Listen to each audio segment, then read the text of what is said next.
Hormat Daman Sarah. Masih Datuk Yang Ketua, soalan saya soalan nombor 10. Sila Menteri di Jabatan Perdana Menteri untuk menjawabnya. Terima kasih Datuk Yang di-Pertua. Terima kasih Daman Sarah. Seperti ahli hormat sedia maklum, Lebuh Raya Plus dibina secara penswastaan melalui kaedah bina kendali pindah ataupun Build Operate Transfer BOT, dan kerajaan telah menandatangani perjanjian konsesi dengan syarikat Lebuh Raya Utara Selatan Plus pada 18 Mac tahun 1988. Plus kini dimiliki penuh oleh Khazanah Malaysia Berhad dan kumpulan wang simpanan pekerja dengan pegangan masing-masing sebanyak 51% Khazanah dan 49% KWSP. Untuk makluman yang hormat, Datuk Yang di-Pertua, Plus memiliki 7 lebuh raya bertol. Pertama, Lebuh Raya Utara Selatan. Yang kedua, Lebuh Raya Utara Selatan Hubungan Tengah ataupun Elit. Ketiga, Lebuh Raya Laluan Kedua Malaysia Singapura Link Kedua. Yang ketiga, yang keempat, Lebuh Raya Seremban Port Dickson. Yang kelima, Lebuh Raya Butterworth Kulim BKE. Yang keenam, Jambatan Pulau Pinang. Yang ketujuh, Lebuh Raya Pantai Timur Fasa Kedua LPT 2. Kerajaan Pakatan Harapan telah membuat keputusan pada 22 Januari tahun ini untuk menstruktur semula lebuh raya bertol dimiliki oleh Plus dan telah bersetuju antara lain dan perkara-perkara berikut. Pertama, Khazanah Nasional Berhad dan KWSP kekal sebagai pemilik Plus. Yang kedua, kerajaan melaksanakan pengurangan kadar tol secara purata sebanyak 18% pada kenderaan persendirian berkuat kuasa 1 Februari 2020.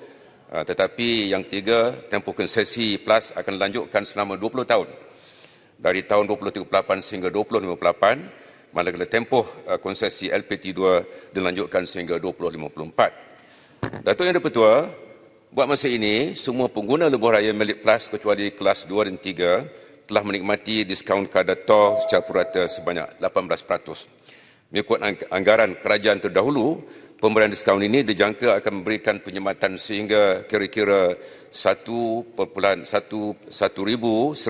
juta ringgit setahun kepada pengguna lebuh raya Plus sehingga 31 Disember 2038. Pada Jun 2020, Kerajaan Perkhidmatan Nasional telah membuat keputusan untuk berunding semula keputusan pengsusunan semula lebuh raya Plus.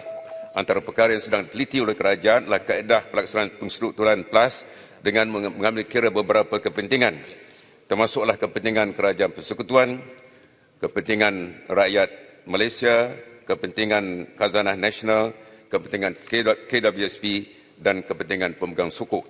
Kerajaan akan menjalankan analisis kesan jangka panjang terhadap ekonomi negara secara keseluruhannya.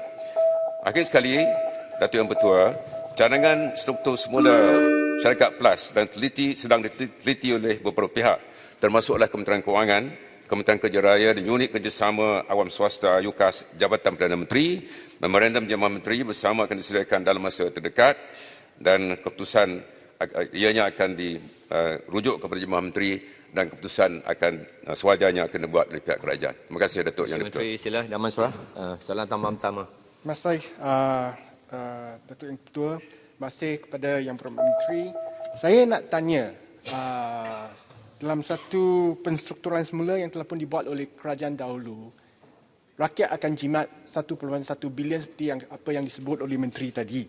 Dan sepanjang konsesi, rakyat dan juga kerajaan kerana tak perlu lagi bayar pampasan, kita akan jimat sebanyak 42-43 bilion ringgit. So kerajaan jimat, rakyat jimat, Khazanah dan juga EPF puas hati dengan penstrukturan semula kerana mereka tidak rugi. Apa sebabnya satu penilaian semula perlu dibuat oleh kerajaan sekarang? Dan saya baca daripada surat khabar kenyataan daripada Menteri Kerja Raya, kata review yang perlu, semakan semula yang perlu dibuat oleh kerajaan adalah sebab konsesi lain terjejas akibat pengurangan tol yang memanfaatkan rakyat Malaysia. Maksudnya Kerajaan Perikatan Nasional bimbang kroni-kroni yang lain bagi tol highway yang lain rugi. Walaupun rakyat sebenarnya yang perlu diutamakan supaya mereka dapat manfaat kurangkan tol terutamanya daripada PLAS kerana ia merupakan tol yang paling besar di seluruh Malaysia. Kita nak tahu apa sebabnya semakan semula perlu dibuat. Sila, Menteri. Terima kasih Datuk Ketua, terima kasih Damansara. Ya. Satu soalan, kenapa nak kaji semula? Yang Hormat Menteri Kanan Kerja Raya baru masuk. Benarlah bagi pihak Yang Hormat, beliau pernah membuat kenyataan bahawa antara sebab kenapa nak dikaji semula ialah kesannya kepada lebuh raya lain. Itu kenyataan, tak boleh pertikaikan. Itu perkara yang saya nak sebut yang pertama. Yang keduanya berkaitan dengan penyematan kerajaan. Itu pandangan Damansara, 40 bilion kerajaan. Itu pandangan Damansara. Tetapi Itu yang merupakan sebenarnya pengiraan daripada mungkin khazanah dan bukan. EPF Saya jawab, sendiri, itu bukan daripada komen. Damansara. Itu Okey, saya bukan jawab soalan. pandangan Damansara. Saya Itu jawab soalan. pandangan daripada Kenapa? EPF dan khazanah. Kenapa? Alah, bukan EPF dan debate. khazanah Soalan satu salah. je. Damansara, dengar jawapan dulu. Sini sharp the answer, yes. Silakan, dengan izin. Ya, soalan Damansara kenapa kaji? Satu soalannya, simple ya. Yang tadi observation, pemerhatian ya.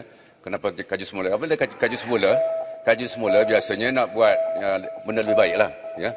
Maknanya kita belum dapat muktamad lagi, adalah terlalu awal untuk saya menyatakan apa penyelesaiannya. Tapi apabila kaji semula ya, sudah pasti kalau lebih teruk daripada itu, buat apa kaji semula?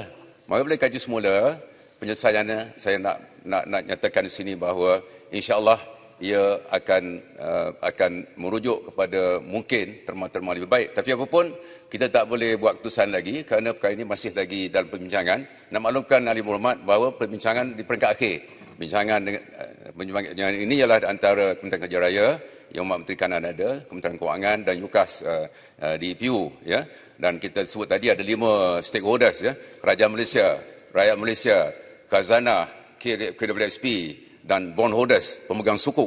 Jadi dalam membuat kajian kita akan mengira semua 5 kepentingan dan sudah pasti apabila kita kaji semula ya, ia bermakna bahawa kita merasakan bahawa penyelesaian yang dibuat oleh kerajaan PH boleh diperbaiki lagi ya, boleh diperbaiki lagi. Itu sebab kenapa dibuat kajian semula. Maka kita tak buat kajian untuk memudaratkan keadaan, sudah pasti. Kita buat satu kajian semula, biasanya mana-mana kajian semula ialah untuk memurnikan, untuk memperbaiki keadaan. Jadi tanggapan Damansara bahawa kita nak kaji semula ni kerana kita tak lebih teruk lagi, ini adalah andaian tidak benar. Pengumuman daripada Menteri Kerja Raya, bukan saya. Terima kasih, Menteri.